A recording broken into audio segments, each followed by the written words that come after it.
Hi, you're on the Reddit Confessions channel. There's an unopened jar of salsa in my fridge with a longer shelf life than my wife's last promise. Yeah, that's how I'm starting this story, because if I don't laugh at the absurdity of it all, I'll probably end up yelling at a wall. Again, it wasn't some explosive fight. No screaming match, no thrown plates. It was a Tuesday. She was trimming her split ends on the couch while watching a dating show. I had just walked in from work, still clutching the takeout I picked up for both of us. She didn't even look at me, just casually said, "Gordon used to surprise me with flowers? Not noodles." I blinked. She kept snipping. "With my ex." I actually felt alive. Alive. Alive. She dropped that line like she was commenting on the weather. And maybe it would have stung less if this was the first time she mentioned Gordon that week. But it was the third. Or fourth. I'd stopped counting. It was always, Gordon was spontaneous, or Gordon made the best playlists. Meanwhile, I'm just standing there, holding a brown paper bag of cold lo mein, wondering what planet I married into. So I told her, as calmly as a man who's held it in too long can manage, "Then go be his problem again." She laughed, actually laughed, and said I was being sensitive. "It's not like I'm leaving you for him." But by the time I woke up the next morning, half her closet was empty, her toothbrush gone, a note on the fridge, "Staying with Lisa for a bit. Don't make this dramatic." Lisa?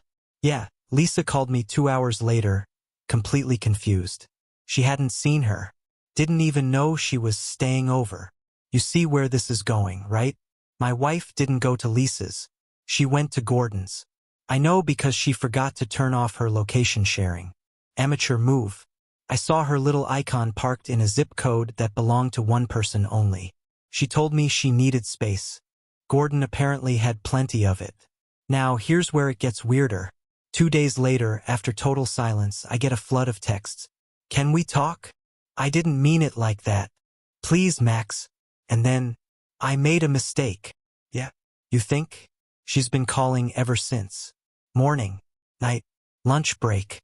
Once during a Zoom meeting with my boss, I had to pretend it was spam. But you know what? That first night I told her to go, I slept better than I had in months. Still, I wish that was the end of the story. It's not. It was just the spark. The first night she was gone, I stood in the hallway staring at the tiny indent on her side of the bed. It looked like a ghost had been sleeping there. Her perfume still clung to the pillow. I don't know why I sniffed it. Maybe I thought it would hurt less if I controlled the pain. But pain doesn't ask for permission. It just moves in and takes over everything. I didn't cry. Not yet. I did something worse. I started blaming myself. Maybe I was too boring. Too predictable. Maybe Gordon did make her feel alive, and I just made her feel safe. And let's be honest, who wants safe when they could have spontaneous? I organized her meds by expiration date last month. Gordon probably took her to bars with sticky floors and bands that didn't even know how to tune their guitars. At 2:11 a.m., my phone buzzed. It was her. "Are you up?" Then, "I can't sleep." And then, "Please don't shut me out." I didn't answer. I stared at the screen until it dimmed. Then I turned it face down and went to bed. Alone. By the third day, the silence in the house was louder than her voice ever was. I kept finding strands of her hair everywhere. On the couch, in the sink, twisted around the shower drain like a memory that wouldn't unclench its grip. I thought about shaving my head. I didn't, but the fact I considered it scared me more than anything. Then came the envelope. It was hand-delivered. No postage. No return address. Inside was a photo. Her and Gordon. Sitting at a bar. He had his arm around her and she was laughing, head tilted back, eyes closed. She looked alive, all right. Right there, in the picture, looking like she never once talked about joint taxes or meal prepping or how much toothpaste costs. There was no note. Just the photo. I don't know if she sent it to rub it in, or if someone else did it to warn me. But that's when I broke. Called her. I know I shouldn't have, but I did. She didn't pick up. Sent a voicemail instead. "Max, I'm sorry. It was a mistake. I don't even know what I'm doing anymore. Please don't hate me." I listened to it 5 times. Then deleted it. then emptied the trash folder so I couldn't play it again at 3 a.m. when the loneliness hits the hardest. But guess what happened the next morning? She showed up at my door, crying, makeup smudged, hoodie too big, the same one I bought her on our 2nd anniversary. I can't stay there. He hasn't changed. I should have closed the door, should have walked away, but I didn't. I opened it wider. That was my second mistake. By the time she stood on my doorstep, she didn't look like the woman who'd smugly declared that Gordon made her feel alive. She looked like someone who hadn't slept in days. Her eyeliner was smudged. Her hair was tied up in one of those lazy buns she used to do when she was sick, and she wore my old college hoodie, 2 sizes too big, with a hole under the sleeve. She clutched it like a life vest. I should have slammed the door, but I didn't. I stepped aside. She walked in like she owned the place, went straight to the kitchen, opened the fridge, stared at it like she had rights. And then she said something I'll never forget. "He's still the same. Nothing's changed." I don't know what I thought. I watched her. I wanted to ask, "Did you sleep with him?" But I already knew the answer. It was in the way she couldn't meet my eyes, the way her voice cracked when she asked if we could just talk. She sat down at the kitchen table like it was still her home. It was stupid. He drinks too much. He still calls his mom to bail him out. He spent half the time talking about crypto and the other half asking if I still had that tattoo on my hip. I didn't want to hear it, but I let her talk. She said she realized how stable I was, how comforting that used to feel, how she missed my weird little routines, me organizing bills by color, making French toast every Sunday, humming off-key during morning showers. She started crying then, like really crying, ugly, loud sobs into her hands. I didn't move. I just stood there, arms crossed, wondering how many times she had lied like this before, how many apologies were real, and how many were just her trying to reset the narrative. "Max, please," she said through tears. I was scared, of getting older, of the routine. I thought maybe Gordon was what I needed to feel something again. But it was a mistake. He's still the same mess I left behind. I sat down across from her, not because I forgave her, but because I needed to see what regret looked like up close. And it was pathetic. Then she said it, "Can I come back?" That moment split my brain in half. One part of me screamed no, begged me to shut this chapter once and for all. The other part, the stupid, soft, desperate for connection part, whispered, maybe we could fix it. Maybe people do make mistakes. I told her I needed time. She nodded like she expected that. Said she'd stay at her sister's for a while. I didn't argue, but the second she left, I did something I never thought I would. I called Gordon. I found his number. It took 2 minutes of scrolling through our old shared phone plan bills. I called and he answered like he was expecting a delivery. "Yeah, this is Max," I said. Silence. Then a laugh. "Oh, the husband." I ignored the urge to scream. "Did she stay with you?" He didn't hesitate. "For a couple nights. And she's still in love with you, man," he said, almost bored. I told her she was chasing ghosts. Then he hung up. No anger, no drama, just a clean break. But if I thought that conversation would bring closure, I was wrong. Because 2 nights later, I found something in our bedroom that changed everything. The thing I found wasn't hidden. That's what made it worse. It was in the top drawer of her nightstand, like she hadn't even bothered to pretend anymore. I was changing the sheets, hoping that cleaning something might clean out my thoughts too. But when I pulled open that drawer to grab an extra pillowcase, there it was, a small velvet pouch. Inside the pouch, a necklace. Not hers, not mine, definitely not from me. It was gold, with a tiny heart pendant that opened like a locket. I didn't even need to open it. I already knew, but I did. Of course I did. Inside the heart was a photo. Him, Gordon, his greasy smile in a grainy printout, like a relic from a decade ago. Folded behind the photo was a tiny note, handwritten in that messy, chaotic scrawl I recognized instantly from old texts I'd once seen over her shoulder. "You always knew where home was." Gee, that sentence broke something in me. Not because of the words, but because of what it meant. While she was standing at my door crying, begging for another chance, that note was just 10 feet away, tucked in a drawer like a backup plan. I didn't scream, didn't smash anything. I just sat on the edge of the bed, holding the locket in one hand and feeling like the dumbest man alive. I'd made her soup when she was sick, massaged her feet on the nights she came home exhausted. I'd apologized for things I didn't do just to end fights I didn't start. And she had the audacity to keep a love token from the man she claimed was a mistake. I called her, straight to voicemail. I texted, "Need to talk. Urgent." She replied 10 minutes later, "What's wrong?" I didn't respond. Instead, I took a photo of the locket and sent it. 3 dots appeared, then disappeared.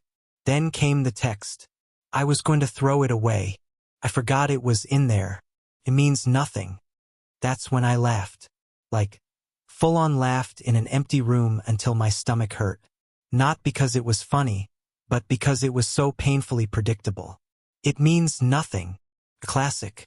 Right up there with I was drunk, and it didn't mean anything. I didn't text back. I drove straight to her sister's, parked on the street, waited. She came out in a hoodie and slippers, hair up, surprised to see me. I rolled the window down and held up the pouch. "You forgot this." She took one look at it and froze.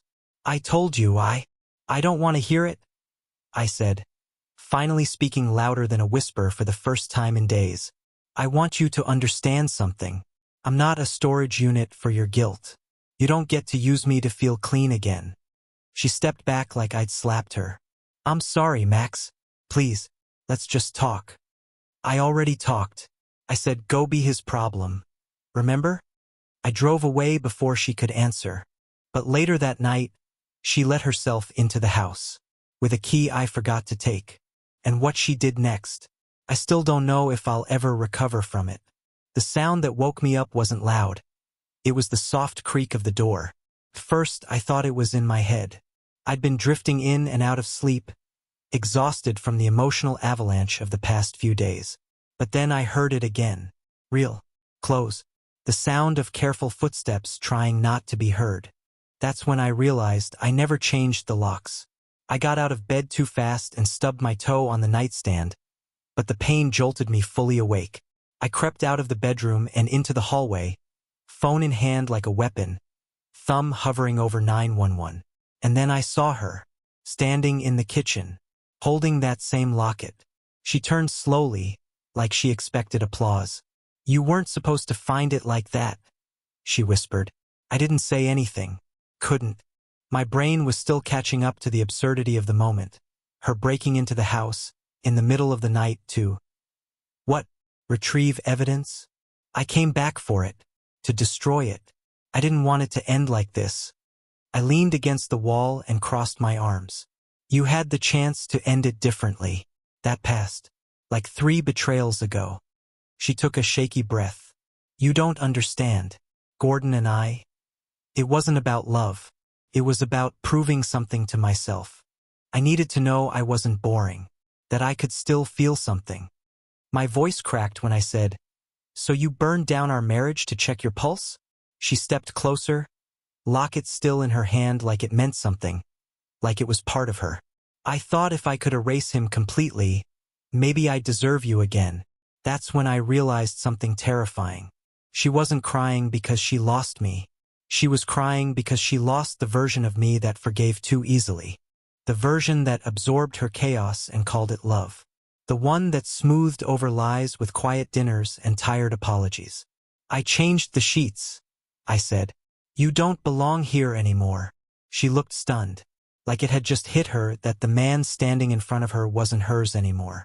That the switch had flipped, and there was no more rewinding time with tears and sentimental stories. I walked past her, opened the door, and waited. She clutched the locket tighter and slowly walked out. No drama. No last-minute breakdown. Just silence. She didn't even look back. I locked the door behind her. Then I sat on the couch and waited for the weight to lift. But it didn't, because the next day, I got a call. Not from her. From Gordon. He wanted to meet. And that meeting, what he told me, changed everything I thought I knew about my wife. We're not done yet. I didn't even know Gordon had my number. I never gave it to him. So when I saw his name flash across my screen the next morning, my first instinct was to ignore it. But curiosity's a disease when your life's already spiraling. I picked up. His voice was as smug as I remembered from the one barbecue we'd all been at years ago. "Hey man, I figured I owed you a conversation. I wanted to hang up, but I didn't." He said he wanted to meet, not to fight, not to provoke, just to talk. I agreed, and that night we sat across from each other at some awful chain diner off the interstate, surrounded by the smell of burnt fries and broken dreams. Gordon looked like he'd crawled out of a music video from the early 2000s. Greasy hair, leather jacket, sunglasses indoors. I hated him instantly. But then he said something I didn't expect. "She lied to both of us." I narrowed my eyes. "What do you mean?" "She didn't come to me because she missed me. She came because she wanted to use me to make you react." I didn't respond, just stared at him. He leaned back, as if settling into a script he'd rehearsed. "She cried the first night, said you made her feel invisible, said she wanted to feel wanted again. I thought she was genuine. I let her stay. Then she started asking weird questions, like how much I made, if I still had that inheritance from my uncle, if I could take her somewhere far away." I clenched my jaw. He went on. "I told her I was broke. She didn't stick around after that. Just up and left the next morning, no goodbye. But she forgot this." He pulled out a folded piece of paper and slid it across the table. It was a printed screenshot of a message. From her. "If Max sees us together, he'll crack. He's weak. He always folds." I felt something in me collapse. I had read novels where people described betrayal like a punch, but this felt more like drowning. Quiet. Slow. No air left. "She didn't want you back because she loved you," Gordon said, sipping his disgusting coffee. "She wanted to win. That's it." I walked out of the diner without saying a word. Drove home in silence, my mind replaying the message like a curse. When I got back, she was sitting on the porch, like she had every right to be there. "Can we talk?" she said, standing up, brushing invisible dust off her jeans. I handed her the paper. Her face changed. First confusion, then fear, then that practiced remorse I'd seen before. "It's not what it looks like." But this time I didn't need to ask. I didn't need an explanation. "I changed the locks this morning," I said. "You won't be able to get in again." Her mouth opened, closed. Then she laughed, bitter and sharp. "You think you're strong now?" she snapped. "You're still the same, pathetic and spineless." I smiled for the first time in weeks. "Not anymore." Then I walked past her, into the house, and locked the door behind me. The final sound I heard was her pounding on the door, over and over, as if noise could undo truth. But the final blow, that didn't come from her, came the next day, in the form of a letter from a lawyer. The envelope was thick, cream-colored, and had that heavy, formal texture you just know comes with bad news. It was sitting on the welcome mat like it had been dropped from the sky. I stared at it for a full minute before picking it up, half hoping it was something else. A bill, a summons, even a mistake. But the law firm logo in the corner made my stomach churn. Inside was a single-page letter, typed in the kind of language that drains every ounce of warmth from a sentence. It was from her lawyer, not mine, not a mediator, hers. She was demanding an official separation, not a divorce, not yet. She wanted time to consider her options. That's what the letter said. Consider her options. Like I was a pair of shoes she wasn't sure she wanted to return just yet. But that wasn't even the part that made me feel like my chest was collapsing in on itself. She wanted temporary support.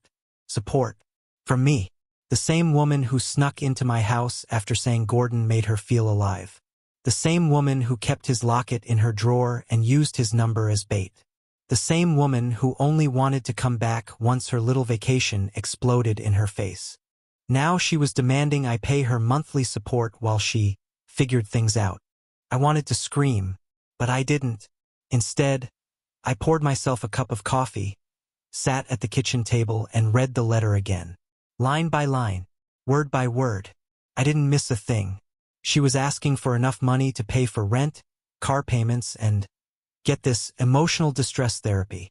Therapy, because I caused her distress. She even mentioned my erratic behavior. Her lawyer claimed I had become emotionally unstable and that she feared for her mental health. There was a paragraph about how I slammed a door in her face, which, by the way, was me locking my own front door. That night, I didn't sleep. I paced the house like it was haunted, every room echoing with some version of our past.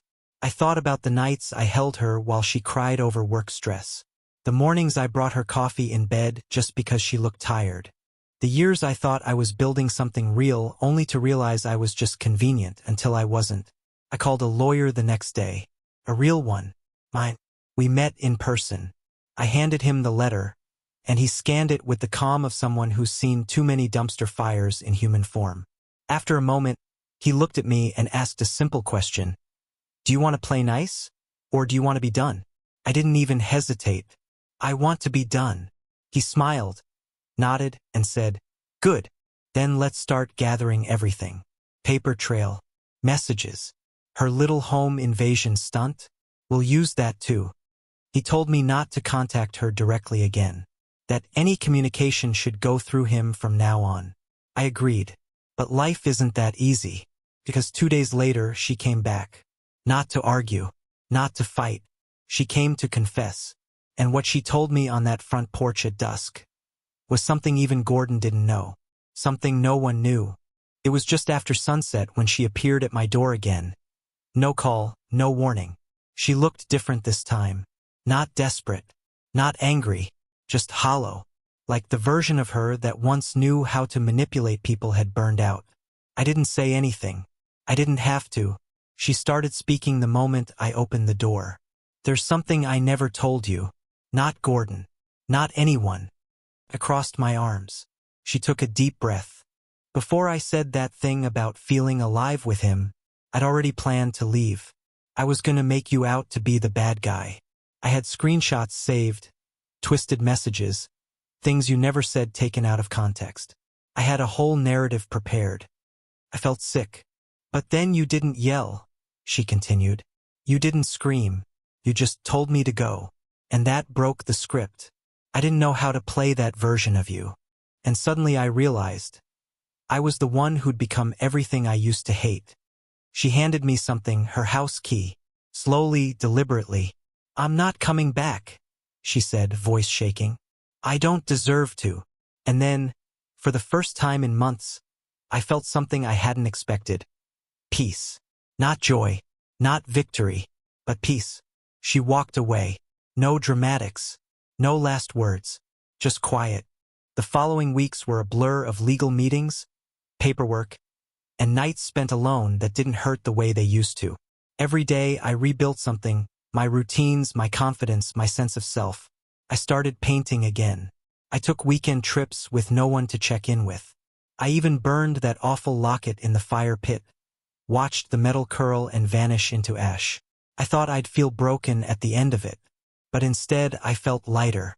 I won't lie and say I'm healed. Healing isn't a switch, it's a process.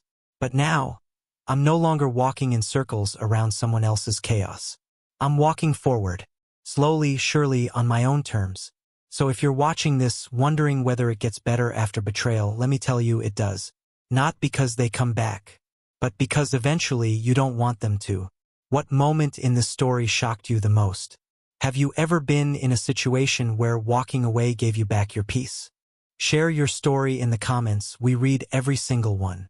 And don't forget to subscribe to Reddit Confessions for more real, raw, and unforgettable stories.